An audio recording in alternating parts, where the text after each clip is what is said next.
Well, we know a lot about the Bilderberg Group. It was officially founded in 1954 at the Bilderberg Hotel in the Netherlands, and that's why it gets its name, Club Bilderberg. But really, it was a meeting of what was left of the European financial elite, the German financial elite, the Krumps, and others that had funded Hitler with the Anglo-American, British, U.S. elite. And so kind of a teaming up during the Marshall Plan of those two groups, and declassified U.S. Army documents that have been covered by major British and U.S. newspapers confirm that actually the Nazis, when they were losing in 1944, planned to put their money into offshore corporations to try to have a rebirth of the Fourth Reich.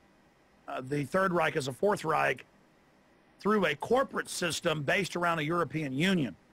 And so it's on record that the Nazi Prince Bernhard of the Netherlands, consort to the Queen, Queen Beatrix, actually set up the Bilderberg Group meeting officially in 54, but it was set up really before that. And so it is an international group. Many of their minutes have been released, stolen by the press, but the Bilderberg Group has recently even given interviews. Etienne Davignon, the Viscount that is the chairman of it, admitting that they set up the European Union by stealth. So this is world domination by 130 of the richest royalty and financial oligarchs and industrial oligarchs in the world, who combine their forces together to overthrow democratic processes worldwide and to bring in a one world government run by private international banks that we will pay our fraudulent fake carbon taxes to. In all these decades, we've warned people. They've now admitted it all and are kind of coming out in the open, announcing they want a world government to control every facet of our lives. So this is world tyranny, world imperialism by a group of private banks that use command and control economies, socialist economies predominantly, to socialize the country's wealth, but then conduit that to the private bankers above them. Sure, we know quite a bit now because of declassified Army documents that have been in the U.S. and British press recently. Also, Bilderberg has become more arrogant because they've already been exposed, so why not go public? Releasing documents how they covertly set up the European Union with the Treaty of Rome in 1957, though the public's told the European Union was set up in 2000. The Bilderberg Group is 130 royalty, bankers, heads of industry, who've been officially meeting since 1954, and their stated goal is to set up global governance or world government based around a European Union in allied operations with the Anglo-American establishment based in the United States and England.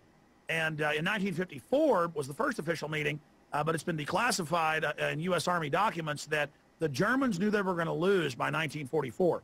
So they decided to put their hundreds of billions of dollars of stolen loot into dummy corporations to then set up a European Union in the near future. And so the Bilderberg Group is a merger of Nazi assets with the Anglo-American establishment for world domination against Russia, China, Central and South America, and Asia and Africa. And this is what the globalism is, what the New World Order is. So they're bankrupting the world economy by design, and we had sources inside Bilderberg this year that confirmed this.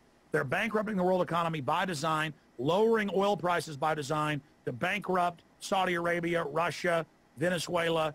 And by the way, George Soros, since we broke this months ago, has bragged at Davos that, oh, yes, they've lowered oil prices to bankrupt things. So they're very proud of this to exacerbate the world depression so they can then pose as the saviors, bringing in a new financial architecture, giving themselves even more power with a new bank of the world that we will pay our carbon taxes to.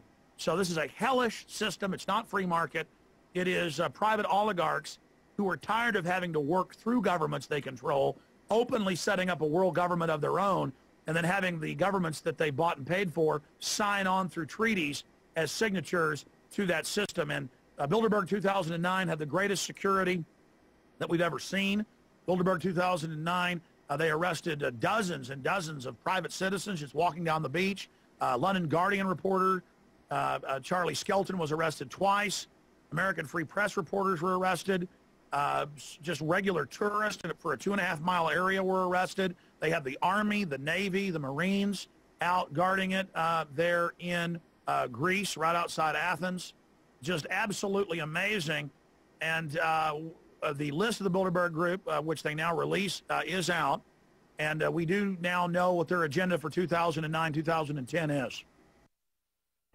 The agenda is to accelerate the depression worldwide and to make it as bad as they can and as fast as they can so that they can bring the world to their knees, panic the public into giving into this new financial world government architecture that will openly be run by a private consortium of central bank owning families. And so they're making a mad gamble for the entire planet. They also want to set up a World Health Organization as a global health department with control over every nation. They want their new International Criminal Court. They want all nations to sign on to that and waive all their sovereign rights. They want to increase the size of the world army built around NATO. They want to smash the anti-Libsyn treaty movements because every time Europe gets a chance to vote, which they normally don't against the Euro expansion, they say no. So they're very upset that France has said no. Others have, countries like Ireland have said no. So they're going to try to force another vote. And if that fails, they're just going to have the European Union Parliament implement these expansions of powers without having a vote.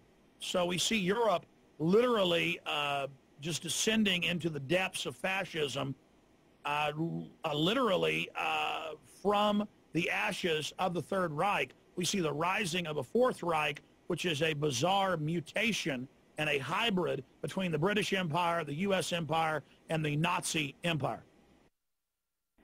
Well, out of the 130 or so members, most of them are very powerful, important people, but they're not part of the steering committee. There's only about 20 people on the steering committee, and that's Etienne Davignon, the head of Bilderberg. That's the head of the CFR, Richard Haas. That is people like Henry Kissinger. That is individuals like David Rockefeller, Frank Barnaby, who represents Rothschild interest. These are the people that we're talking about, these 20 or so individuals at Bilderberg. They set the agenda. And then they have university experts and scientists and advisors in media and academia and finance who are there basically advising them on the best ways to implement the already ongoing program of world government and tyranny. They just fine-tune things and work out disputes at this once-a-year meeting that they have at the Bilderberg Group conference.